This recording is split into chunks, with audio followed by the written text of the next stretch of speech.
નમસ્કાર ખેડૂત મિત્રો, દર શુક્રવારે અમદાવાદ દૂરદર્શન કેન્દ્ર દ્વારા પ્રસારિત થનાર તથા આપણા સૌની વચ્ચે લોકપ્રિય એવા કૃષિ દર્શન ફોન ઇન લાઈનમાં હું ડૉક્ટર હિરલ ચતુર્વેદી આપ સૌને આવકારું છું. મિત્રો, ડાંગર એટલે કે ચોખા એ ધાન્ય વર્ગનો સૌથી અગત્યનો પાક છે. કેમ? કારણ કે ચોખા એ વિશ્વની લગભગ અડધી વસ્તીને પોષણ પૂરું પાડે છે. અને ડાંગરની આપણે જ્યારે વાત કરતા હોઈએ ત્યારે ડાંગરની ખેતી વિશ્વના 100થી વધુ દેશોમાં થાય છે. વિશ્વમાં ચોખાનો લગભગ એવું કહેવાય કે 90% જેટલું ઉત્પાદન તેમજ વપરાશ એ એશિયા ખંડમાં થાય છે. આપણા દેશમાં ધાન્ય વર્ગના કુલ ઉત્પાદનમાં 45% ફાળો એ ડાંગરનો છે. અને ડાંગર એ ગુજરાત રાજ્યના ધાન્ય વર્ગમાં મુખ્ય પાકો પૈકી એક છે. તો આટલા અગત્યના પાકને લઈને આજે કૃષિ દર્શન ફોન ઇન લાઈવમાં મિત્રો આપણે વિષય રાખ્યો છે ખરીફ ડાંગરમાં ધરુવાળિયાની તૈયારી અને કાળજી.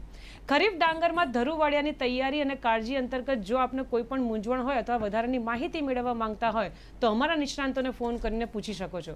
પ્રશ્ન પૂછવા માટેની ફોન લાઈન શરૂ થઈ ગઈ છે. આપણે ફોન નંબર જણાવી દો: 07926853814 અને 07926853816.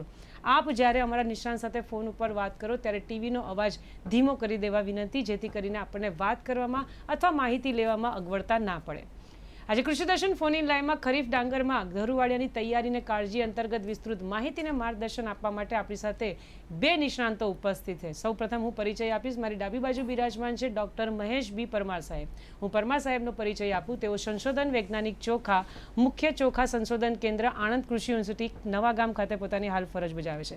એમની બાજુમાં બિરાજમાન છે શ્રી સંજુભાઈ થોરાટ સાહેબ, જેઓ મદદની સંશોધન વૈજ્ઞાનિક કીટક, મુખ્ય ચોખા સંશોધન કેન્દ્ર, આણંદ કૃષિ યુનિવર્સિટી નવાગામ ખાતે પોતાની હાલ ફરજ બજાવે છે. તો ચાલો મિત્રો, બંને નિષ્ણાંતોને મળીએ અને ખરીફ ડાંગરમાં ધરુવાળિયાની તૈયારી અને કાળજી અંતર્ગત વિસ્તૃત માહિતી મેળવીએ. કાર્યક્રમની શરૂઆતમાં સૌપ્રથમ આ બંનેનું સ્વાગત છે. નમસ્કાર. આપણે કાર્યક્રમની શરૂઆતમાં સૌપ્રથમ પરમાર સાહેબથી શરૂઆત કરીએ કે સાહેબ, જે ડાંગરનો પાક છે, આપણે ગુજરાત રાજ્યની જો વાત કરતા, તમે નિષ્ણાંત છો, ઘણા વર્ષોથી આ ફિલ્ડમાં કામ કરો છો, તો એનું મહત્વ શું છે એનાથી કાર્યક્રમની શરૂઆત કરો. વિશ્વની 60% ઉપરાંત વસ્તીને ચોખા જે છે એ પોષણ અને આજીવિકા પૂરી પાડે છે. એટલે આ જે ચોખાનો દાણો છે એ જીવનનો દાણો તરીકે ઓળખવામાં આવે છે. ડાંગરના વિસ્તારની દ્રષ્ટિએ વાત કરીએ તો ભારત વિશ્વમાં પ્રથમ સ્થાન ધરાવે છે અને ઉત્પાદનની અંદર દ્વિતીય સ્થાન ધરાવે છે. ગુજરાત રાજ્યની વાત કરું તો ડાંગરનું વાવેતર એ 9 લાખ હેક્ટર જેટલા વિસ્તારમાં થાય છે અને એ રાજ્યનો ખૂબ જ અગત્યનો ખરીફ પાક છે અને ધાન્ય વર્ગનો ખૂબ જ અગત્યનો પાક છે. રાજ્યનું જે કુલ ખાદ્યાન્ય ઉત્પાદન છે એમાં ડાંગરનો 27% જેટલો હિસ્સો રહેલો છે. આમ ડાંગર એ જે કહેવાય કે ખૂબ જ અગત્યનો પાક છે. બરાબર. પરમાર સાહેબ, જ્યારે ડાંગરનો પાક આટલો બધો અગત્યનો હોય, એનું આટલું બધું મહત્વ હોય, ત્યારે ડાંગરના પાકમાં મુખ્ય કઈ બાબતોનું ધ્યાન રાખવું જોઈએ તેના વિશે થોડી વાત કરશો. ખૂબ જ અગત્યની બાબત છે કે ડાંગર જે છે એ રાજ્યની અંદર ખૂબ જ અગત્યનો પાક. માફ કરજો સાહેબ, આપને વચ્ચે અટકાવું છું. દેવજીભાઈ રાજપૂત અમારા રેગ્યુલર કોલર મિત્ર છે, એનો કોલ છે, આપણે એમને સાંભળીએ પછી ચર્ચા કરીએ. હેલો દેવજીભાઈ. હેલો દેવજીભાઈ, આપને અવાજ મળી રહ્યો છે? હેલો, લાગે છે સંપર્ક આપણી સાથે ફરી. હા, કંઈ વાંધો નહીં. હજી ફરીથી સંપર્ક કરે ત્યાં સુધી આપણે ચર્ચા શરૂ રાખીએ કે સાહેબ, ડાંગરના પાકમાં મુખ્ય કઈ બાબતોનું ધ્યાન રાખવું જોઈએ.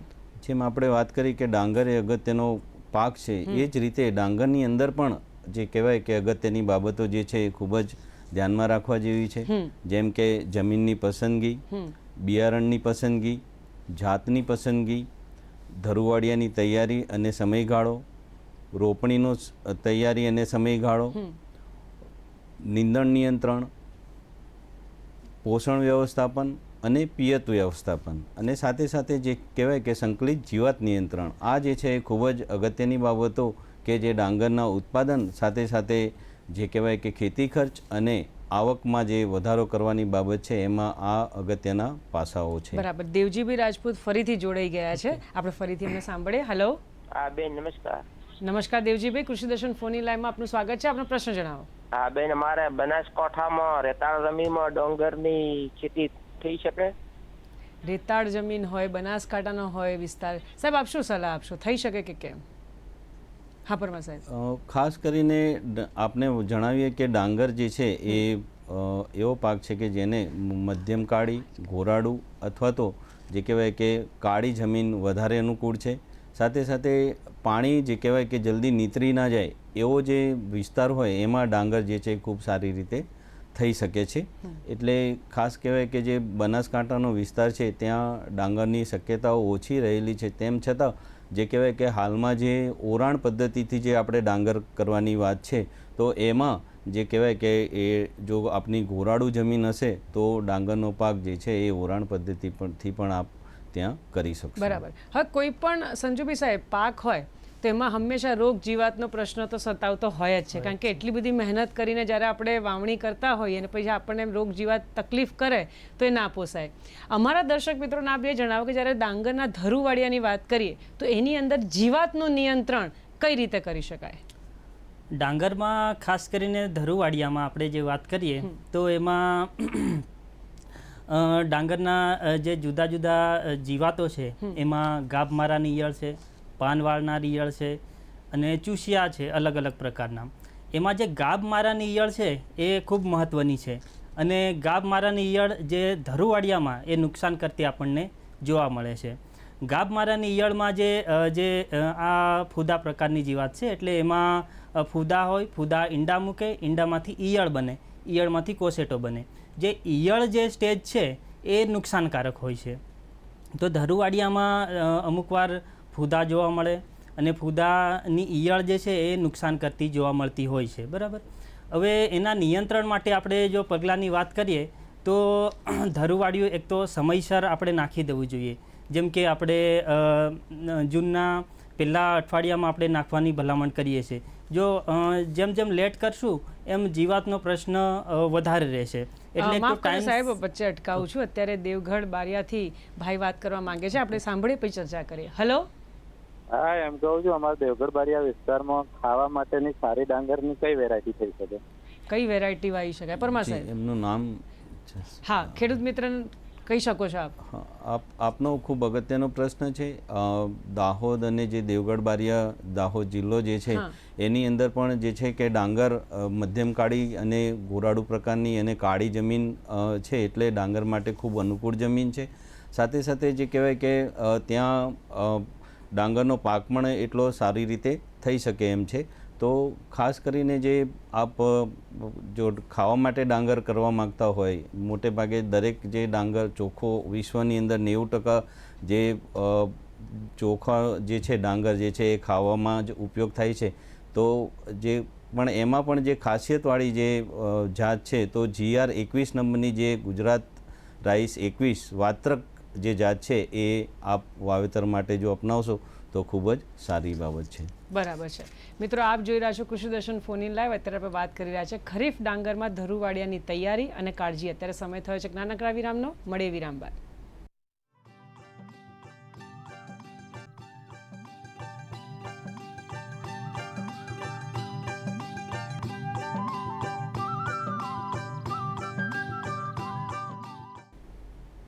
વિરામ બાદ ફરીથી આપનું સ્વાગત છે. મિત્રો, આપ જોઈ રહ્યા છો કૃષિ દર્શન ફોન ઇન લાઈવ ને અત્યારે આપણે વાત કરી રહ્યા છે ખરીફ ડાંગરમાં ધરુવાડિયાની તૈયારી અને કાળજી. નવા ગામથી પધારેલા ડૉક્ટર પરમાર સાહેબ અને સંજુભાઈ સાહેબ ખરેખર ખૂબ સરસ માહિતી આપી રહ્યા છે. સંજુભાઈ સાહેબ, આપણે ફરીથી વાતચીત શરૂ કરીએ કે જ્યારે તમે જીવાત નિયંત્રણની વાત કરતા હતા, આપણને ઘણી વખત છે ને અમુક જીવાતો ખબર પડી જાય, પણ સાહેબ એનું આગોતરું આયોજન કરવું હોય કે જેથી કરીને આ નુકસાન થાય જ નહીં, તો તમે શું સલાહ આપશો? જેમ કે આપણે વાત કરી કે ગાભમારાની ઈયળ ધરુવાડિયામાં આવતી હોય તો આગોતરા આયોજનમાં આપણે સૌથી પહેલાં તો ડાંગરમાં કઈ કઈ જીવાતો છે એ આપણને ધ્યાનમાં રહેવી જોઈએ અને આપણે ઓળખવું જોઈએ એમને.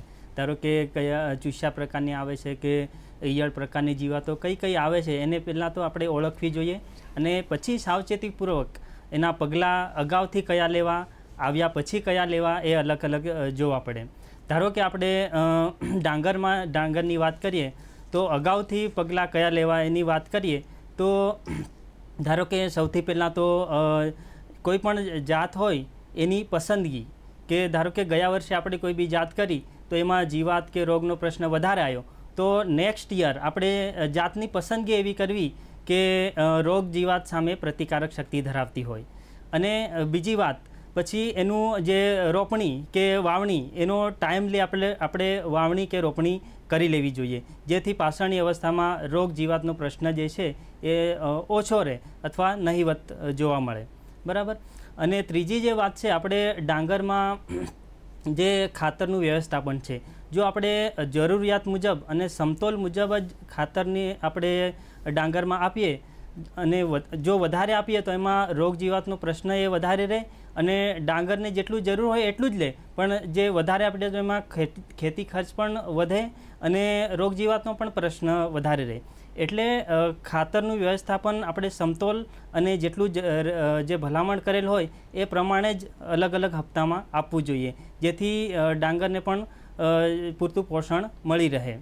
પછી ડાંગરની આપણે ધારો કે ગાભમારાની ઈયળની વાત કરીએ તો એનું લાઈફ સાયકલમાં જે એના ઈંડા અવસ્થા હોય એ પાન ઉપર હોય છે. એટલે રોપણી વખતે આપણે જે ડાંગરના ધરુની ટોચો કાપી નાખવી, જેથી આપણે ઇનડાયરેક્ટલી એની લાઈફ સાયકલ આપણે બ્રેક કરી શકીશું. એટલે એવી રીતના આપણે ઉપયોગ કરી શકીએ.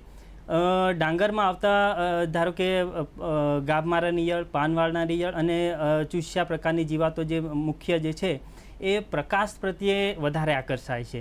એટલે આપણે ખેતરે માસ બેઝિસ ખેતરમાં આપણે પ્રકાશ પિંજર લગાવવું જોઈએ, જેથી આપણે એનો જે એડલ્ટ છે, ફૂદા જે છે અથવા જે ચૂસ્યાના એડલ્ટ છે એને આપણે કેપ્ચર કરી શકીએ અને ઇનડાયરેક્ટલી મારી શકીએ.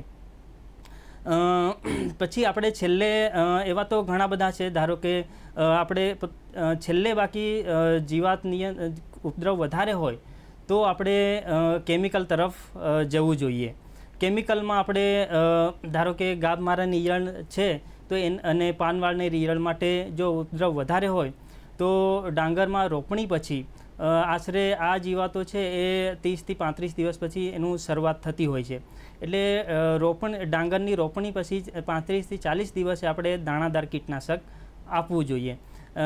દાણાદાર કીટનાશકમાં આપણે ધારો કે વાત કરીએ તો કાર્ટેફ હાઇડ્રોક્લોરાઇડ 4G છે હેક્ટરે 20 કિલો પ્રમાણે, અથવા ક્લોરેન્ટાનિલિપ્રોલ છે 0.4% ગ્રેન્યુલ હેક્ટરે 10 કિલો પ્રમાણે, અથવા કોમ્બિનેશન રેડીમિક્સ આવે છે જે ક્લોરેન્ટાનિલિપ્રોલ પ્લસ થાઇમિથોક્ઝામ એ 1 હેક્ટરે 6 કિલો પ્રમાણે આપણે જો આપીએ તો જે જીવાતનું નિયંત્રણ આપણે સારી રીતના કરી શકીએ. બરાબર છે. પરમાર સાહેબ, ધારો કે જ્યારે આ પ્રશ્ન આપણે સંજુભાઈ સાહેબને કર્યો તો ત્યારે એમણે પહેલી જ વસ્તુ પર ધ્યાન આપવાનું કીધું કે જાતની પસંદગીમાં બહુ ધ્યાન રાખવું. હવે માની લો કે જેમ કે પ્રેમાભાઈએ જેમ આપણને વાત કરી હતી દેવગઢ બારિયાથી, તમે એમને જાતની પસંદગીની પણ આપણે સલાહ આપી. પણ સાહેબ, કોઈ પણ ખેડૂત મિત્ર હોય, કોઈ પણ વિસ્તાર હોય, જાતની પસંદગીમાં સૌથી વધારે કાળજી શું રાખવી જોઈએ? ખાસ અગત્યની બાબત છે કે જે વેરાયટી આપણે પસંદ કરીએ છીએ, જે જાત પસંદ કરીએ છીએ, એ એક તો કહેવાય કે સરકાર માન્ય જે પ્રાપ્તિ સ્થાન છે ત્યાંથી લેવું જોઈએ. જેમ કે ગુજરાત રાજ્ય બીજ નિગમ છે, આપણી આણંદ કૃષિ યુનિવર્સિટીના જે અનુભવ બિયારણ છે ત્યાંથી પ્રાપ્ત કરવું જોઈએ. જે જાત છે એ પણ જે કહેવાય કે ખૂબ ચકાસાયેલી હોવી જોઈએ. આપણા માટે નવા પ્રકારની હોય એવી જો જાત આપણે લઈ આવીશું તો ઘણા પ્રકારના રોગ આપણને ઉત્પાદન વધારવાના બદલે જે કહેવાય કે રોગ જીવાતને નોતરી આપતી હોય છે. ઘણા ખેડૂતો જે છે બીજા રાજ્યોમાંથી કે અમુક અજાણી જાતો લઈ આવતા હોય છે અને એના લીધે પછી ઘણા બધા નવા રોગો અને જીવાતો પણ જે આપણા રાજ્યમાં પહેલાં હતી જ નહીં એવી રોગ અને જીવાત પણ જે છે એ આવી શકવાની શક્યતાઓ રહેલી છે. તો આપણે આજુબાજુના જે ખેડૂત કરતા હોય એ અથવા તો અગાઉના જે અનુભવ હોય એને આધારે અમારા જેવા જે વૈજ્ઞાનિકશ્રીઓ આપને જે માહિતી આપતા હોય એના આધારે કૃષિ ખાતું જે છે એમાં જે આપણને સારી માહિતી મળતી હોય એના આધારે આપણે જે છે એ ડાંગરની જાત પસંદ કરવી જોઈએ. કે ખાસ કરીને આપણી આણંદ કૃષિ યુનિવર્સિટીની અંદર જે મુખ્ય ચોખા સંશોધન કેન્દ્ર નવાગામ ખાતે આવેલું છે, તો આ જે કેન્દ્ર છે એ 1945થી આ ડાંગરના સંશોધનની કામગીરી કરે છે અને જે કહેવાય કે જુદી જુદી 50થી પણ વધુ જાતો બહાર પાડેલી છે. અટકાવું છું. ખેડાથી જયદીપસિંહ ચૌહાણ છે, આપણે એમને સાંભળીએ પછી ચર્ચા કરીએ. જયદીપભાઈ, હા સાહેબ બોલો, આપનો પ્રશ્ન જણાવો. હા, ધરુવાડિયામાં જે આપણે અમારે શું ક્ષાર વાળું પાણી છે, હા, એટલે શરૂઆતમાં નાખે પછી કોલાટ બહુ આવી જાય છે. સાહેબ આપ સંજુભાઈ સાહેબ આપ શું સલાહ આપશો? ધરુવાડિયામાં ખાસ કરીને જે કોલાટ છે એ ઉનાળુ અને ચોમાસુમાં એમાં ક્ષારવાળી જમીન હોય એમાં ખાસ કરીને જોવા મળતો હોય છે. એમાં જો ક્ષાર વધારે પડતો હોય તો આપણે લીલો પડવાશ કરવો જોઈએ ખાસ કરીને, જેથી કરીને આપણે અગાઉથી જ ધારો કે દર વર્ષે ધારો કે તમને અનુભવ થઈ ગયો હોય કે દર વર્ષે આપણી જમીનમાં આવે છે, બરાબર, તો તમારે નેક્સ્ટ યર લીલો પડવાશ કરવો જોઈએ અથવા તો જે સારું કોહવાયેલું છાણિયું ખાતરનો ઉપયોગ કરવો જોઈએ આગલા વર્ષે, અથવા વર્મી કમ્પોસ્ટનો આપણે ઉપયોગ કરવો જોઈએ. અને જો ધરુવાડિયામાં આવે તો આપણે જે ખાસ કરીને જે કોલાટ આવે છે એ આયનની કમીથી જે આવે છે, જમીનમાં આયનની ઉણપ હોય તો એના સિમ્ટોમ્સ આપણે ધરુવાડિયામાં જોવા મળતા હોય છે. શરૂઆતમાં પાન પીળા પડે છે, ચીમડાય છે અને થોડા પીળા પડીને સુકાય છે, એવા સિમ્ટોમ્સ જોવા મળતા હોય છે. તો આપણે ફેરસ સલ્ફેટ છે અને ચૂનાનું પાણી જે છે એનું મિશ્રણ કરીને સ્પ્રે કરવાથી એનું આપણે નિયંત્રણ કરી શકીએ છીએ. બરાબર છે. પરમાર સાહેબ આપની પાસેથી સલાહ જોઈએ છે આ જ પ્રશ્નમાં કે જેમણે કીધું હતું ખારાશવાળું પાણી હોય, આપ શું સલાહ આપશો સાહેબ? જી, હવે આમાં ખૂબ જ તકેદારી લેવાની બાબત છે કે જ્યારે આપણું ધરું એટલે કે નાનું બાળક જે કહેવાય, હવે એ ધરું બાળક જે છે તંદુરસ્ત હશે તો જ જે છે પુખ્ત જે છે એ ખૂબ જ કહેવાય કે સશક્ત થશે. તો એ જ રીતે આપણું ધરું જો તંદુરસ્ત હશે તો જ આપણો પાક જે છે એ સશક્ત હશે અને ઉત્પાદન સારું મળશે અને નફો સારો મળશે. તો જે ધરુવાડિયાની જે બાબત છે, સંજુભાઈ સાહેબે જે વાત કરી કે એમણે કીધું કે લીલો પડવાશ વત્તા વર્મી કમ્પોસ્ટ, આ જે બધા જે કાર્બનિક પદાર્થો ધરાવતા જે સેન્દ્રિય તત્વો છે એ ખાસ ઉમેરવા જોઈએ જમીનમાં. સાથે સાથે જે આપણે ધરુવાડિયું તૈયાર કરીએ છીએ તો 10x1નો ક્યારો જે છે એ રીતે જે કહેવાય કે રેતાળ જમીન અથવા ગોરાળું જમીન હોય તો, અને મધ્યમ કાળી જમીન હોય તો સપાટ ક્યારા, અને કાળી જમીન હોય તો ગાદી ક્યારા તૈયાર કરવાના હોય છે. 10x1નો જે આપણે ગાદી ક્યારો કે સપાટ ક્યારો તૈયાર કર્યો તો આ જે ક્યારો છે એની અંદર જે છે એ 20 કિલો જેટલું છાણિયું ખાતર, 1 કિલો જેટલો દિવેલીનો ખોળ, 250 ગ્રામ જે છે એમોનિયમ સલ્ફેટ અને 500 ગ્રામ જે છે સિંગલ સુપર ફોસ્ફેટ ઉમેરવાનું હોય છે. અને જે ધરુનું વાવેતર કરવાનું હોય છે એ ખૂબ જ અગત્યનું છે કે જે કહેવાય 4 આંગળના ગાળે જે ધરું છે એ લાઇનની અંદર આપણે જો એનું વાવેતર કરશું, આપણે શું કરીએ છીએ કે ધરુને પૂંખી દઈએ છીએ, તો પૂંખીને જે વાવેતર કરીએ છીએ એનાથી ઉગાવો ખૂબ ઓછો મળે છે. જ્યારે આપણે લાઇનની અંદર જો ધરું વાવેતર કરીએ હારની અંદર તો જે છે સંપૂર્ણ બિયારણ આપણું ઉગી જતું હોય છે અને છોડની વૃદ્ધિ પણ સારી થતી હોય છે. જ્યારે હવે કોલાટની કે ક્ષારની વાત છે તો ધરુવાડિયાની અંદર જે છે ખાસ બાબત ધ્યાનમાં રાખવાની છે કે પાણી જે છે એ આપણે ભરવાનું તો છે જ, પણ સાથે સાથે નિતારવાનું પણ છે. કે ધારો કે આપણે ધરુની જે ઉંમર છે કે 22 થી 25 દિવસનું ધરું આપણે રોપણી માટે લેવાનું હોય છે. આ મહિનાનો જે 25 તારીખથી જે છે આપણે ધરુનું તૈયારી કરી શકીએ છીએ, ધરુનું વાવેતર કરી શકીએ છીએ.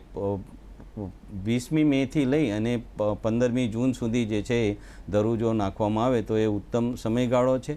અને જે ખાસ બાબત છે કે પાણી જે છે વાવેતર કર્યું આપણે ડાંગરનું બિયારણ, તો એને જે છે એ કોરામાં જો વાવેતર કર્યું હોય તો તરત જ સાંજે જે છે એ ભીનું કરી અને પછી એની અંદર જે છે એ પણ નીંદણનાશક જે દવા હોય એ આપણે એની અંદર આપવાની હોય છે અને જે છે એમાં નીંદણનું પણ નિયંત્રણ કરી શકીએ છીએ. સાથે સાથે જે ઉગાવો થાય 4થે 5મે 7મે દિવસ સુધીમાં સંપૂર્ણ ઉગાવો થઈ જતો હોય છે, તો વાવેતર પછી એમાં પાણી જે છે સતત ભીનું જે છે ધરુવાડિયું રાખવાનું હોય છે. અને આપણે ચર્ચા સાહેબ આગળ રાખીશું જ. મિત્રો, આપ જોઈ રહ્યા છો કૃષિ દર્શન ફોન ઇન લાઈવ. અત્યારે આપણે વાત કરી રહ્યા છે ખરીફ ડાંગરમાં ધરુવાડિયાની તૈયારી અને કાળજી. અત્યારે ફરીથી સમય થયો છે નાનકડા વિરામનો. મળીએ વિરામ બાદ.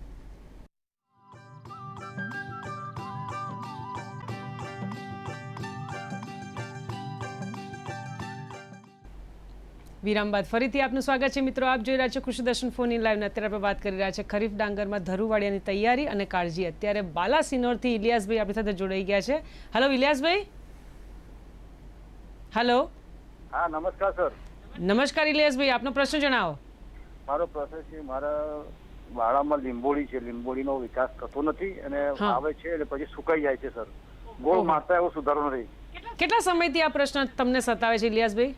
3 વર્ષથી સર. 3 વર્ષથી. પરમાર સાહેબ, આપ શું સલાહ આપશો? હવે આ તો આપણો વિષય નથી, આપણો ડાંગરનો છે, પણ તેમ છતાં જે આપની લીંબોડી જો સુકાઈ જતી હોય તો ખાસ કરીને એમાં ગોળ કરવી ખૂબ અગત્યની છે. અને એ જે જાળી જે તૂટે તો જ આ જે છે એ એમાં હવાની અવર જવર થઈ અને એટલે લીંબુનો જો પાક આપ કરતા હોય તો ખાસ જે છે કે ગોળ કરવી ખૂબ અગત્યની છે અને ખાતરનું વ્યવસ્થાપન ખૂબ અગત્યનું છે. બરાબર છે. સંજુભાઈ સાહેબ, આપણે જીવાતો વિશે વાત કરી, એના નિયંત્રણ વિશે વાત કરી અને પછી એનું આગોતરું આયોજન કઈ રીતે કરવું. સાહેબ, હવે રોગ ઉપર આવીએ કે જ્યારે પણ આપણે ડાંગરના ધરુવાળિયાની વાત કરીએ તો એમાં કયા રોગો સૌથી વધારે નુકસાન પહોંચાડતા હોય છે? ડાંગરના ધરુવાળિયામાં ખાસ કરીને ચોમાસું અથવા તો ઉનાળુ ધરુવાળિયું હોય એમાં જે કરમોડી જે આવે છે, ડાંગરનો કરમોડી આપણે કહીએ છીએ, એ જીવાત રોગનો ઉપદ્રવ સૌથી વધારે આવતો હોય છે શરૂઆતમાં. ડાંગરના કરમોડીમાં આપણે જોઈએ તો શરૂઆતમાં એના ધારો કે ટીપીની વાત કરીએ તો રોપણીમાં એના 3 સ્ટેજ અલગ અલગ છે. ધારો કે શરૂઆતમાં પાન ઉપર આવે છે, પછી ગાંઠ પર અને પછી કંઠી પર આવે છે. પરંતુ ધરુવાળિયામાં આપણે પાન ઉપર આવે છે. શરૂઆતમાં એના ટાંકણીની માથા એવા જેવા થોડા ચિહ્નો જોવા મળે છે અને ધીરે ધીરે એ ફેલાય છે પાન ઉપર. અને બંને બાજુ જે ત્રિકોણ આકાર જેવો બનાવીને ડાયમંડ શેપનું ચિહ્નો એના પાન ઉપર જોવા મળતા હોય છે. એને ફેવરેબલ કન્ડિશન મળે તો ધીરે ધીરે એક છોડમાં હોય, પછી ધીરે ધીરે એનો ફેલાવો બીજા છોડમાં થાય અને ત્રીજા છોડમાં. અમે એવા બી ખેતર જોયા છે કે આખું ધરુવાળિયું પણ નાશ થઈ જતું હોય છે કોઈક વાર ઉનાળાના ઋતુમાં. અને જો ફેવરેબલ કન્ડિશન મળે તો ચોમાસામાં પણ જોવા મળતું હોય છે. એટલે જે કરમોડી છે એ ધરુવાળિયામાં ખાસ કરીને આવતો હોય છે. બરાબર છે. અત્યારે દેવગઢ બારિયાથી પ્રભાસસિંહ જોડાઈ ગયા છે, આપણે એમને સાંભળીએ. હેલો. હા પ્રભાસસિંહ, બોલો, આપનો પ્રશ્ન જણાવો. થોડી વાર પહેલા ફોન કરેલો, કપાઈ ગયેલો, વાત સાંભળવા નહીં મળી એટલે ફરી કર્યો. અને કેમ નહીં, તમારા માટે જ અમે લોકો હંમેશા આવકારીએ છીએ. આપનો પ્રશ્ન જણાવો. ડાંગર દેવગઢ બારિયામાં ખાવા માટેની કઈ વેરાયટી સારી એ જાણવા માટે ફોન કર્યો. બહુ સરસ. પરમાર સાહેબ. જી, આપના ત્યાં પ્રશ્નનો ઉત્તર તો થઈ જ ગયેલો, પણ આપને નહીં સંભળાયો હતો. ખરેખર જે કહેવાય કે દાહોદ જિલ્લાની અંદર જે કહેવાય ડાંગરનું વાવેતર ખૂબ જ સારું એવું થઈ શકે એમ છે. અને હાલમાં જે લીમખેડા અને ઝાલોદનો જે વિસ્તાર છે ત્યાં ખૂબ સારા પ્રમાણમાં ડાંગરનું વાવેતર પણ થાય છે. અને આપનો જે દેવગઢ બારિયામાં પણ જે કહેવાય કે ડાંગરનું વાવેતર સારું એવું થાય છે. મોટે ભાગે જે છે એ વહેલી અને મધ્યમ મોડી પાકતી જાતો ત્યાંના ખેડૂતો કરતા હોય છે. અને ખાવામાં જે વાપરતા હોય એટલે ખાસ કરીને GR21 જે જાત છે, વાત્રક જાત આપણા નવાગામ કેન્દ્ર ખાતેથી બહાર પાડવામાં આવી છે. આ જે જાત છે એનો ચોખો જે છે એ ખૂબ ઝીણો છે અને ખાવામાં પણ ખૂબ મીઠાશ ધરાવતો આ ચોખો છે. સાથે સાથે વહેલી પાકતી જો જાતો ખેડૂતો કરવા માગતા હોય તો મહીસાગર જે વેરાયટી છે એ પણ ઝીણો દાણો ધરાવતી અને ખૂબ જ સારી જાત છે, જેમાં પાણીની પણ ઓછી જરૂરિયાત રહે છે અને રોગ જીવાતની પણ અસર ઓછી રહે છે. રોગ જીવાત પ્રતિકારક આ જાત છે. એ મહીસાગર જાત પણ ખૂબ સારી જાત છે. સાથે સાથે મધ્યમ મોડી પાકતી જે જાત છે કે જે વધુ ઉત્પાદન આપતી જે જાત છે એમાં ખાસ કરીને GAR 13 નંબરની જે જાત છે એ ખાવા માટે પણ એટલી સારી છે. સાથે સાથે જો પિયતની સુવિધા હોય તો આ મધ્યમ મોડી પાકતી જાત GAR 13 પણ આપ કરી શકો છો. સાથે સાથે ખીચડી પ્રકારનો દાણો જો આપ કરવા માગતા હોય તો GR 7 જે જાત છે એ પણ જે કહેવાય કે ખીચડી પ્રકારનો દાણો ધરાવે છે, વહેલી પાકે છે, પાણીની ઓછી જરૂરિયાત રહે છે અને ખાવામાં પણ ખૂબ મીઠી જાત છે. પણ હાલમાં જે આપની વાત કરું તો GR21 જાત આપના માટે ખૂબ અનુકૂળ જાત છે. સાહેબ, અમારા ઘણા રેગ્યુલર કોલર હોય છે, એમાં ધીરજભાઈ રબારી ડેર પાટણથી હંમેશા કોલ કરીને એમના થકી બીજાને પણ માહિતી આપતા હોય છે. આપણે એમના પ્રશ્નને સાંભળીએ. ધીરજભાઈ, હેલો, આપને અવાજ મળી રહ્યો છે? હા, મળી રહ્યો. નમસ્કાર. હા, નમસ્કાર. આપનો પ્રશ્ન જણાવો ધીરજભાઈ. ડીડી ગિરનાર કૃષિ દર્શન ટીમ, મહેમાનને તેમજ દરેક ખેડૂત મિત્રોને અખાત્રીજની ખૂબ ખૂબ શુભકામનાઓ.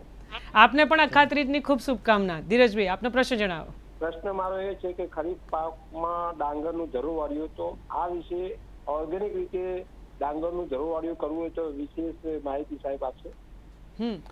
જી, હવે જે વાત કરી કે ખાસ ડાંગરનું ધરુવાડીઓ તો એવી બાબત છે કે જેમાં આપણે ઓર્ગેનિક રીતે જ કરતા હોય છે જી. કે મેં જે વાત કરી કે 10x1નો સપાટ ક્યારો અથવા તો ગાદી ક્યારો બનાવવાનો હોય છે અને એમાં જે ડાંગરનું ધરું જે છે હારમાં વાવેતર કરવાનું હોય છે અને જે આ ક્યારો છે એમાં આપ જે કહેવાય કે છાણિયું ખાતરનું પ્રમાણ જે છે વધારી દો. જેમ કે આપણે 20 એક ક્યારા દીઠ જે 20 કિલો છાણિયું ખાતર નાખવાનું છે એના બદલે આપણે જો 40 કિલો જેટલું છાણિયું ખાતર નાખીશું તો કાર્બનિક તત્વ પણ વધશે અને જે કહેવાય કે આપણી જે ડાંગરની વાવેતર પદ્ધતિ SRI પદ્ધતિ જે છે એની અંદર આ જ સિદ્ધાંતથી જે છે ડાંગરનું ધરુવાડિયું તૈયાર કરવાનું હોય છે કે જેની અંદર માટી જે છે એ 60% અને 40% જે છે એ આ કાર્બનિક પદાર્થ એટલે કે વર્મી કમ્પોસ્ટ અથવા તો દિવેલી ખોળ અથવા તો છાણિયું ખાતર ઉમેરી અને ધરુવાડિયું તૈયાર કરવાનું હોય છે. તો આ રીતે જો ધરુવાડિયું તૈયાર કરવામાં આવે તો મોટે ભાગે જે છે એ આ કોલાટ અને અન્ય જે પ્રશ્નો થતા હોય છે એ ઉપસ્થિત થશે નહીં. બરાબર છે. મિત્રો, આપ જોઈ રહ્યા છો કૃષિ દર્શન ફોન ઇન લાઈવ. અત્યારે આપણે વાત કરી રહ્યા છે ખરીફ ડાંગરમાં ધરુવાડિયાની તૈયારી અને કાળજી. અત્યારે ફરીથી સમય થયો છે નાનકડા વિરામનો. મળે વિરામ બાદ.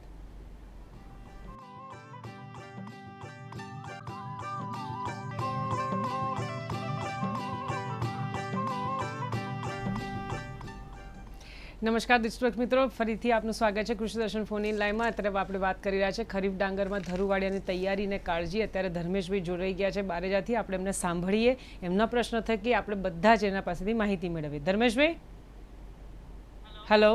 હેલો. હા બોલો, કૃષિ દર્શન ફોન ઇન લાઈવમાં આપનું સ્વાગત છે. આપનો પ્રશ્ન જણાવો. મારો પ્રશ્ન એ છે ડાંગરના ધરુવાડિયામાં સંકલિત જીવાત નિયંત્રણ કઈ રીતે કરી શકાય? સાહેબ શું સલાહ આપશો? સંકલિત જીવાત નિયંત્રણ. ખૂબ સારો પ્રશ્ન છે આપનો. ધરુવાડિયામાં ખાસ કરીને મેં જે વાત કરી એ ગાભમારાની ઈયળ જોવા મળતી હોય છે. એના માટે ગાભમારાની ઈયળના શરૂઆતમાં તો ફૂદા તમને ખેતરમાં ધરુવાડિયામાં ઉડતા જોવા મળશે. એના માટે ધારો કે ધરું નાખ્યા પછી 10 થી 15 દિવસ પછી આપણે કોઈ જો જે આપણે ડેડ હાર્ટ કે એવું વધારે જોવા મળતું હોય, ફૂદા વધારે જોવા મળતા હોય, કોઈ ડેડ હાર્ટ ઉપાડી જોઈએ એમાં ઈયળ જોવા મળતી હોય તો રાસાયણિક દવાનો આપણે દાણાદાર કીટનાશકનો આપણે ઉપયોગ કરવો જોઈએ. એમાં દાણાદાર કીટનાશકમાં આપણે વાત કરીએ તો ક્લોરેન્ટનિપ્રોલ જે 0.4% ગ્રેન્યુલ આવે છે એ આ સાહેબે વાત કરી એમ 10x1ના ક્યારામાં 1 કિલો પ્રમાણે આપણે નાખવું જોઈએ. અથવા તો બીજું જે કીટનાશક છે કાર્ટેપ હાઇડ્રોક્લોરાઇડ 4G એ આપણે આપી શકીએ. એવી રીતના આપણે દાણાદાર કીટનાશક જો ધરુવાડિયામાં આપણે આપીએ તો જે આપણે 25 થી 30 દિવસે આપણે જે પ્લાન્ટિંગ કરીએ છીએ એમાં રોગ જીવાતનો પ્રશ્ન ઓછો રહેશે. બરાબર છે. સંજયભાઈ સાહેબ, ધારો કે કોઈ રોગ જીવાતની તો આપણે વાત કરીએ છીએ, સાહેબે જેમને આપણને જાતની પસંદગીની પણ આપણને ચર્ચા કરી, પણ જમીનની તૈયારી એ પણ એક બહુ અગત્યનો મુદ્દો છે. તો જ્યારે આપણે ડાંગરના પાકની વાત કરીએ તો કેવી જમીન તૈયાર કરવી એના વિશે અમારા ખેડૂત મિત્રોને જણાવો. ઓકે, ડાંગરમાં આપણે ધારો કે ધરુવાડિયાની તૈયારી કરવી હોય તો સૌથી પહેલાં તો જમીનની પસંદગી કેવી કરવી ધરુવાડિયા માટે. ધારો કે ધરુવાડિયા માટે ફળદ્રુપ જમીન પસંદ કરવી અને આજુબાજુ છાયાવાળો વિસ્તાર ના હોય અને થોડી ઊંચી હોય બીજા ખેતરો કરતાં એવી જમીન પસંદગી કરવી, જેમાં જે વરસાદી પાણી કે પિયતનું પાણી વધારે ભરાઈ ના રહેતું હોય એવી જમીનની પસંદગી કરવી જોઈએ. એમાં સાહેબે વાત કરી એમ જો સપાટ ક્યારો આપણે બનાવી શકીએ અથવા તો કાળી જમીન હોય તો એમાં આપણે પાણી વધારે ભરાઈ રહેતું હોય તો એમાં આપણે ગાદી ક્યારા કરી શકીએ. સંજયભાઈ સાહેબ, અત્યારે ભરતભાઈ કપડવંતથી જોડાયા છે, આપણે એમને સાંભળીએ પછી ચર્ચા કરીએ. ભરતભાઈ, હેલો. હાજી, હા બોલો, આપનો પ્રશ્ન જણાવો. આજે આ ડોગરનું ધરું નાખીએ છીએ એમાં નિંદામણ બહુ થાય છે. નિંદામણ બહુ થાય છે ને કેટલા સમયથી ભરતભાઈ આ પ્રશ્ન સતાવી રહ્યો છે? ઘણા સમયથી સાહેબજી. ઘણા સમયથી, પણ કેટલા? આપણે મહિનો છે, વર્ષ છે, ક્યાંથી? અને કોઈ દવાનો છંટકાવ કર્યો તો કે કેમ? પેલા કર્યો તો મારા ભાઈ વ્યવસ્થિત થયું હતું. તો દવાનું નામ યાદ છે આપને ભરતભાઈ? ના સાહેબજી, કોઈ યાદ નહીં એ નામનું. બરાબર સાહેબ. ભરતભાઈ, જે આપણે ધરુવાડીઓ આપ તૈયાર કરો છો એમાં ખાસ જે વાત કરી કે પહેલાં તો ઉનાળામાં ઊંડી ખેડ કરવી ખૂબ જ અગત્યની છે. અચ્છા. અત્યારે જે જમીન તપશે, ઘઉંનો પાક અથવા તો જે શિયાળુ પાક આપણે લીધો ત્યારબાદ જે છે ઊંડી ખેડ કરી અને જમીનને તપવી અને 2 મહિના સુધી જો તપશે તો ખરેખર જે છે મોટાભાગના જે નીંદણના જે બિયારણ છે એ પણ મરી જતા હોય છે. અને ત્યારબાદ જે સંજુભાઈ સાહેબે વાત કરી એમ કે ભાઈ જમીન એકદમ સમતલ કરવી જોઈએ, ઊંચાણવાળી પસંદ કરવી જોઈએ અને જે કહેવાય કે એને લેવલિંગ કરવું જોઈએ અને ત્યારબાદ જે છે ધરુવાડીઓ તૈયાર કરવાનું હોય છે. અને જે ધરુનું વાવેતર કર્યું ત્યારબાદ જે કહેવાય કે મેં જે આગળ વાત કરી કે ભાઈ નીંદણનાશક જે દવા છે તો એમાં પાણી આપ્યા બાદ 3 દિવસની અંદર જે છે એ પેન્ડીમેન્થાલિન એક નીંદણનાશક દવા છે એનો આપ ઉપયોગ કરી શકો છો. રેતી સાથે ભેળવી અને જે કહેવાય કે એનું છંટકાવ કરવાનો હોય છે. 1 કિલો જેટલું જે કહેવાય કે આખું જે આપણે 1 હેક્ટરનું એટલે 4 વીઘાનું જો ધરુવાડિયું કર્યું હોય તો 1 લીટર જેટલી આ દવા જે છે એ વપરાતી હોય છે અને એનો રેતી સાથે ભેળવી અને છંટકાવ કરવાનો હોય છે. બરાબર છે. સંજુભાઈ સાહેબ, આપ જ્યારે જમીનની તૈયારી વિશે વાત કરી રહ્યા હતા ત્યારે તમે કહેલું કે બીજા જમીન કરતાં થોડી ઊંચી જમીન પસંદ કરવી, એનું કારણ શું? એમાં ધરુવાડિયાને એક તો ધારો કે વરસાદ કે પિયત વધારે અપાઈ જાય તો ધરુ જે ડૂબી જતું હોય છે. તો વધારે જો 4-5 દિવસ જે એવું ડૂબાણમાં રહે તો એ કોહવાઈ જતું હોય છે. એટલે આપણે બીજી જે જમીન હોય એના કરતાં થોડી ઊંચાણવાળી જમીન પસંદગી કરવી જોઈએ. આ થઈ ધરુવાડિયાની વાત. હવે જ્યારે કે રોપણી માટે જમીનની પસંદગી કરવી હોય તો સાહેબ એમ વાત કરી એ પ્રમાણે ઉનાળામાં, એટલે આ જે પ્રોપર સમય છે ઉનાળામાં ઊંડી ખેડ કરવી. એટલે ઊંડી ખેડ કરવાથી શું, જે ખરીફમાં ધારો કે અગલા પાકમાં કોઈ રોગ કે જીવાત હોય એના જે અલગ અલગ જે સ્ટેજ હોય છે જીવાતના એ સુસુપ્ત અવસ્થામાં કોઈક વાર હોય છે. એટલે એનો પછી આપણે નાશ કરી શકીએ ઊંડી ખેડ કરવાથી. અને સાહેબ એમ વાત કરી એમ જે નીંદણના જે સીડ હોય એને પણ આપણે નાશ કરી શકીએ.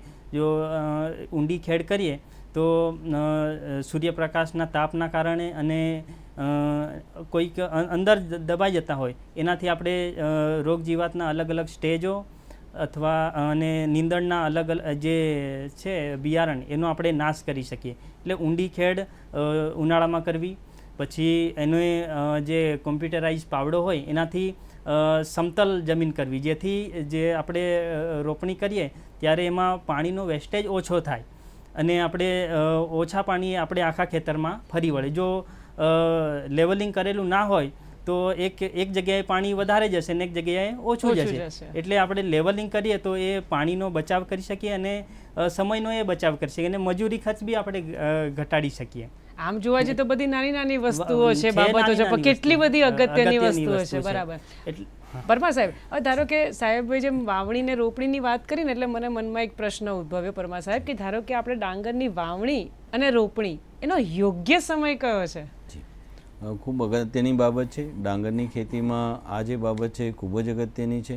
અને ડાંગરનું જે ધરું નાખવાનો જે સમયગાળો છે એ મેં જે વાત કરી કે ભાઈ 20 તારીખથી લઈ 20મી મેથી લઈ અને 15મી જૂન જે છે એ ખૂબ જ યોગ્ય સમયગાળો છે. અને જે રોપણીનો સમયગાળો છે એ જુલાઈનું જે પહેલું પખવાડિયું છે એ ખૂબ જ અગત્યનું છે. અને જૂનનો જે અંતનો જે સમય છે એ પણ રોપણી માટે આપણે કરી શકીએ. એટલે જે ધરુની ઉંમર એમાં ખાસ અગત્યની છે કે ભાઈ 20થી 25 દિવસનું જે ધરું છે એ રોપણી માટે ઉપયોગમાં લેવું જોઈએ. બરાબર છે.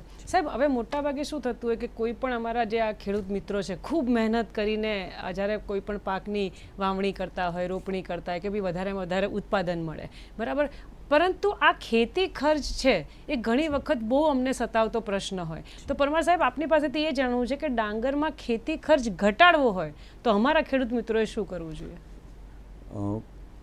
ખાસ જે ડાંગરમાં ખેતી ખર્ચ જો ઘટાડવો હોય તો જે હાલમાં જે વાત કરી કે ભાઈ સમયસરની વાવણી, સમયસરની રોપણી, સાથે સાથે જે છે કે પિયત વ્યવસ્થાપન, પોષણ વ્યવસ્થાપન એ પણ ખૂબ જ અગત્યનું છે. જેમ કે ડાંગરની અંદર આપણે જે ધરુવાડિયાની આખી વાત કરી કે ભાઈ પાણીનું નિયમન કરવાનું છે, પાણીનો નિતાર પણ કરવાનો છે, ભરી નથી રાખવાનું, અને સાથે સાથે જ્યારે રોપણી કરીએ છીએ તો જે આપણે જે રોપણી માટે જે ધરું ઉપયોગમાં લેવાનું છે એની જે ડૂંખો છે એ પણ કાપી નાખવાની છે.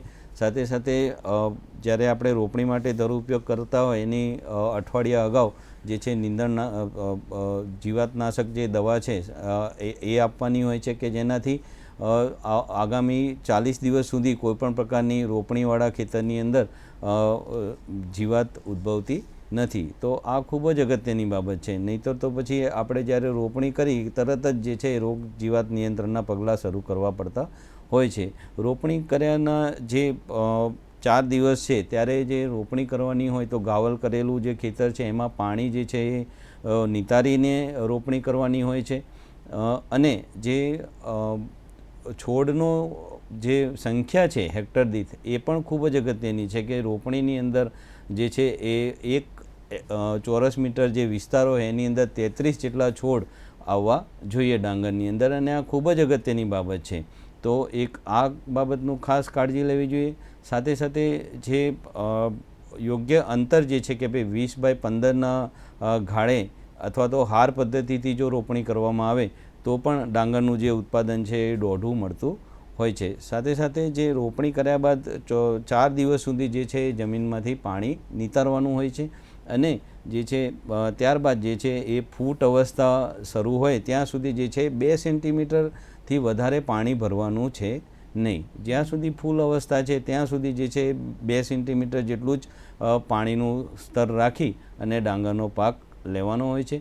ફૂલ અવસ્થા પછીથી દાણા ભરાવાની અવસ્થા સુધી જે છે 5 સેન્ટીમીટર જેટલું પાણી ભરવાનું હોય છે. હવે આ ડાંગરનો જે ફૂટ અવસ્થાની વાત કરીએ તો એની અંદર જે 35 દિવસની સમય થાય રોપણીના, ત્યારબાદ એકવાર જે છે નિતાર કરવાનો હોય છે, અને 4થે 5મે દિવસ પછી જે છે એ વાડ જેટલી તળ જમીનની અંદર થાય ત્યારબાદ જે છે એ ફરીથી પિયત આપવાનું હોય છે. અને આ રીતે જે છે પાણીનું નિયમન યોગ્ય કરવામાં આવે, અને જો 2 સેન્ટીમીટર જેટલું પાણી ભરેલું હશે તો નીંદણ પણ એટલા ઓછા થશે, અને એના લીધે જે છે નીંદણ વ્યવસ્થાપન પણ ઓછું થતું, નીંદણનો તમામ પણ વસ્તુ ખર્ચ ધ્યાનમાં ઓછો રાખીએ તો થતો આપણો હોય ખેતી છે. ખર્ચ ઘટાડી શકાય. મિત્રો, આપ જોઈ રહ્યા છો કૃષિ દર્શન ફોન ઇન લાઈવ. અત્યારે આપણે વાત કરી રહ્યા છે ખરીફ ડાંગરમાં ધરુવાડિયાની તૈયારી અને કાળજી. અત્યારે સમય થયો છે નાનકડા વિરામનો. મળીએ વિરામ બાદ.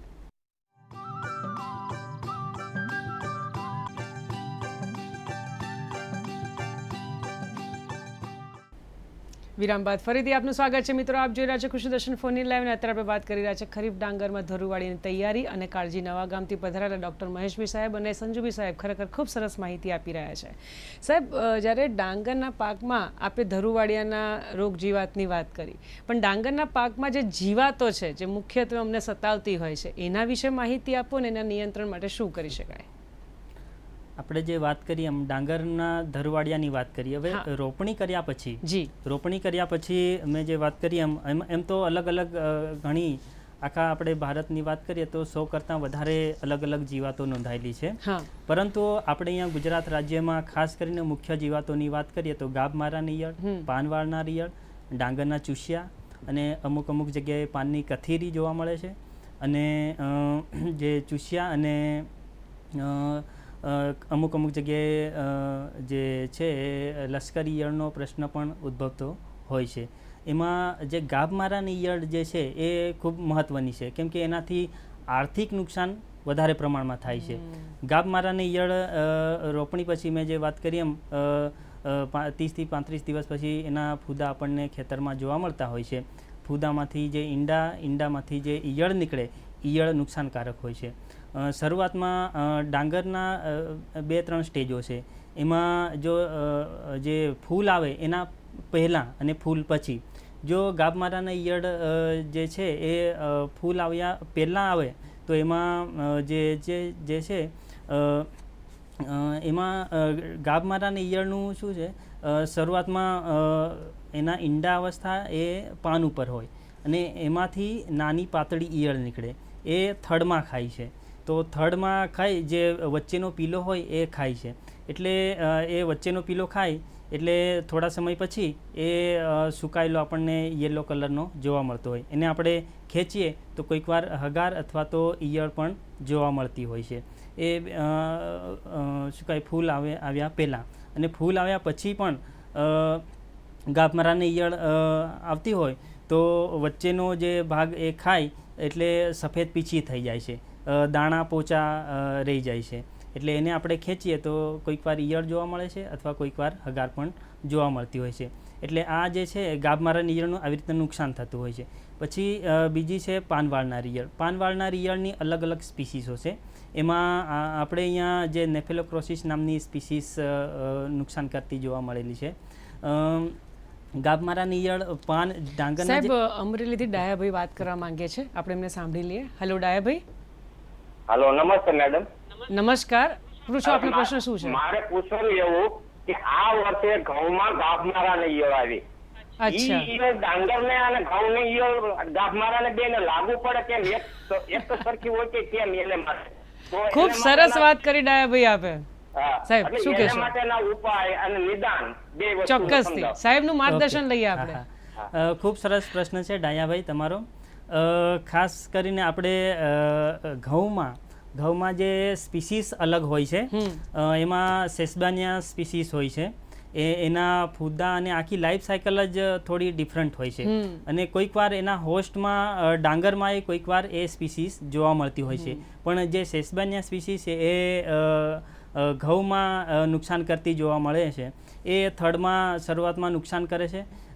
પછી જે ફ્લાવરિંગ પહેલાંનો ભાગ છે એ ત્યારે જે નુકસાન કરે ત્યારે વચ્ચેનો પીલો સુકાઈ જાય છે, એને આપણે ડેડ હાર્ટ કહીએ છીએ. અને પાછળની અવસ્થામાં એ વ્હાઇટ ઇયર હેડ છે એ ઘઉંમાં પણ જોવા મળતા હોય છે. આના માટે ખાસ કરીને આ જે ગાભમારાની ઈયળ જે છે એ થડમાં અંદર ભરાઈ રહીને નુકસાન કરતી હોય છે. એટલે એના માટે ખાસ કરીને શોષકર પ્રકારની અને દાણાદાર કીટનાશક જો હોય તો એ ખૂબ અસરકારક હોય છે. ઘઉંમાં પણ આપણે જો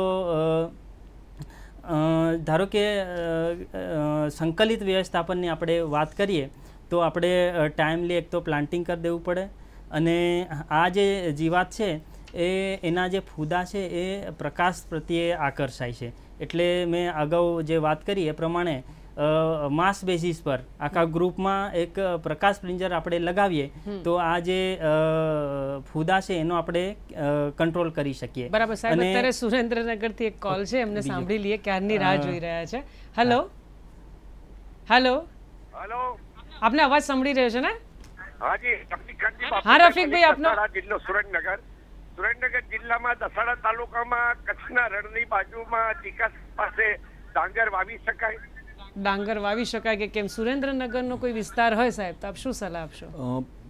પાણી ભરેલું રહે છે, સંપર્ક તૂટી ગયો છે. આપ બંને રીતે આપ સાહેબ અંદાજિત જવાબ આપો. આપને પાણી ભરેલું રહે છે સાહેબ, સંપર્ક કપાઈ ગયો છે. હવે જ્યારે ખારાશવાળો વિસ્તારની વાત કરે છે તો મોટે ભાગે શું છે કે ચોમાસા દરમિયાન ત્યાં પાણી તો ભરેલું રહેતું જ હોય છે. તો એવા સમયે જો થોડી ઘણી જો એમની પાસે પિયતની સગવડ હોય તો અથવા તો વરસાદ આવી જાય ત્યારે જે કહેવાય કે ધરું વાડિયું તૈયાર કરી અને એ વાવેતર કરી શકે છે. કે વરસાદ આવી ગયા બાદ આપણે જે કહેવાય કે જૂનની 15ની આજુબાજુ તો વરસાદ શરૂ થઈ જતો હોય છે મોટે ભાગે. તો ત્યાં થોડું લેટ ધરું નાખવાનું, પણ જાત જે છે એ વહેલી પાકતી કરવાની. તો જેનાથી જે છે આપણે આ સમયગાળાને સંતુલિત કરી શકીએ છીએ. તો વહેલી પાકતી જાત અને ધરુવાડીઓ થોડું મોડું નાખી અને વરસાદ આવી જાય ત્યારે ધરુવાડીઓ તૈયાર કરી અને ત્યારબાદ જે છે એ જાતની રોપણી કરવાની હોય છે. મોટે ભાગે આપણે જે દાંડી વેરાયટી છે કે જે ક્ષાર પ્રતિકારક જાત છે, આવી જે જાત છે એનું વાવેતર કરવામાં આવે તો જે કહેવાય કે ક્ષારીય વિસ્તારમાં પણ ડાંગરનું વાવેતર થઈ શકે એટલે છે. ટૂંકમાં સુરેન્દ્રનગરના આખા વિસ્તારમાં પરમાર સાહેબ આપણે આ રોપણી કરી શકાય ખરું. સાહેબ ડાંગરમાં જ્યારે આપણે વાત કરીએ તો કેવા ખાતરનો ઉપયોગ કરવો જોઈએ પરમાર સાહેબ? આપની પાસેથી મારે માહિતી જોઈએ છે. જી, હવે આ ખૂબ જ અગત્યની બાબત છે કે ડાંગરનો જે પાક છે કે જે કહેવાય કે ઓછા ખર્ચે જ્યારે આપણે ડાંગરની ખેતી કરવાની વાત હતી જી. તો એની અંદર જે આ ખાતરનું વ્યવસ્થાપન કે પોષણનું વ્યવસ્થાપન એ ખૂબ જ અગત્યની બાબત છે કે જેમ શરૂઆતનો જે સમયગાળો છે કે ડાંગરની જે રોપણી કરીએ અને જમીનની તૈયારી કરીએ ત્યારથી જે છે એ પાયાના ખાતર, ત્યારબાદ પૂરતી ખાતરો, એ રીતે જે છે એ ડાંગરની અંદર ખાતરો આપવાના હોય છે. હવે પાયાનું જે ખાતર છે એની અંદર મોટે ભાગે જે છે છાણિયું ખાતર ખૂબ જ અગત્યનું છે. જો છાણિયું ખાતર ઉપલબ્ધ ના હોય તો વર્મી કમ્પોસ્ટ અથવા તો દિવેલીનો ખોળ એ આપી શકીએ છીએ. અગાઉ જેમ સંજુભાઈ સાહેબે વાત કરી કે હાલનો જે સમયગાળો છે, આ મે મહિનાનો જે સમયગાળો છે એ દરમિયાનમાં જો આપણે ઈકડ જે કહેવાય ડાંગર માટે ખૂબ જ અનુકૂળ છે, આ ઈકડનો જે પાક આપણે અત્યારે જો કરીએ તો વીઘે જે છે 8 થી 10 કિલો બિયારણ ઈકડનું પૂખી દેવાનું હોય છે અને ત્યારબાદ પાણી આપી અને ખેતરમાં ઈકડનો પાક વાવી દેવાનો હોય છે, જે ખેતરની અંદર આપણે ડાંગરની રોપણી કરવાની હોય તેમાં. અને જ્યારે જુલાઈ મહિનાની અંદર કે જૂનના અંતમાં આપણે જ્યારે રોપણી કરવા માટે ખેતર તૈયાર કરવાનું હોય ત્યારે આ ઈકડ જે છે જમીનની અંદર દબાવી અને લીલો પડવાશ કરવાનો હોય છે કે જેનાથી ખૂબ જ પ્રમાણમાં જે કહેવાય કાર્બનિક તત્વ અથવા સેન્દ્રિય તત્વ આપણે ઉમેરી શકીએ છીએ અને જમીન જે છે એ ખૂબ જ તંદુરસ્ત બનાવી શકીએ છીએ. જ્યારે રાસાયણિક ખાતરની વાત છે તો વહેલી પાકતી જાતો જો આપણે કરતા હોય તો 80 કિલો નાઇટ્રોજન, 25 કિલો ફોસ્ફરસ અને પોટાશ જે છે આપવાનો રહેતો નથી. મધ્યમ મોડી પાકતી જાતો કરતા હોય તો 100 કિલો નાઇટ્રોજન, 25 કિલો ફોસ્ફરસ અને જો મોડી પાકતી અથવા તો હાઇબ્રિડ જાતો જો કરતા હોય તો 120 કિલો નાઇટ્રોજન અને 25 કિલો ફોસ્ફરસ જે કહેવાય કે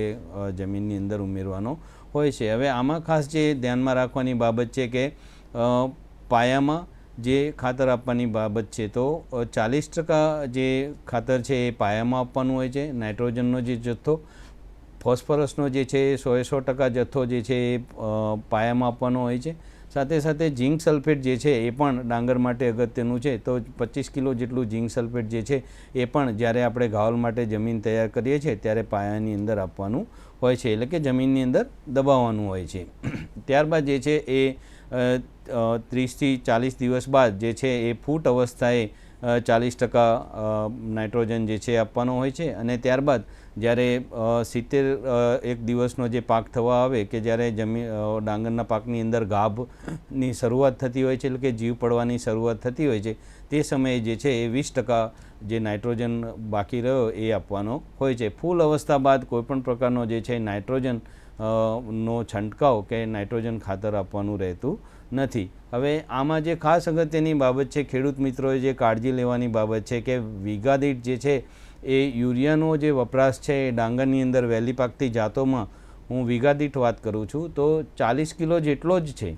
મોડી પાકતી જાતોની અંદર જે છે એ 50 કિલો જેટલો મધ્યમ મોડી પાકતી જાતોમાં, અને મોડી પાકતી જાતોમાં જે છે એ કુલ જે ખાતરનો યુરિયા ખાતરનો વપરાશ છે એ આટલો જ છે કે 40 કિલો યુરિયા ખાતર વીઘામાં વહેલી પાકતી જાતોમાં જોઈએ, 50 કિલો જે છે એ મધ્યમ મોડી પાકતી જાતોમાં અને 60 કિલોની આજુબાજુ જે છે એ મોડી પાકતી જાતોમાં જોઈતો હોય છે. અને મેં જે વાત કરી એ રીતે આ યુરિયા ખાતરની વહેંચણી પાયામાં 40%, ફૂટ અવસ્થાએ 40% અને 20% જે છે એ ગાભ અવસ્થાએ આપવાનો હોય છે. બરાબર છે. જેમ સંજુભાઈ સાહેબ ડાંગરના પાકમાં જીવાતનું મહત્વ હોય છે, એને રોકવા માટે આપણે ધ્યાન રાખવું જોઈએ, એમ રોગ કયા છે અને નિયંત્રણ માટે શું કરી શકાય એના વિશે પણ ઝડપથી માહિતી આપી દો. ઓકે, એના પહેલાં હું ડાયાભાઈને આપણી અધૂરી વાત રહી ગઈ હતી એના હું જવાબ આપી દઉં એમને. જી જી જી.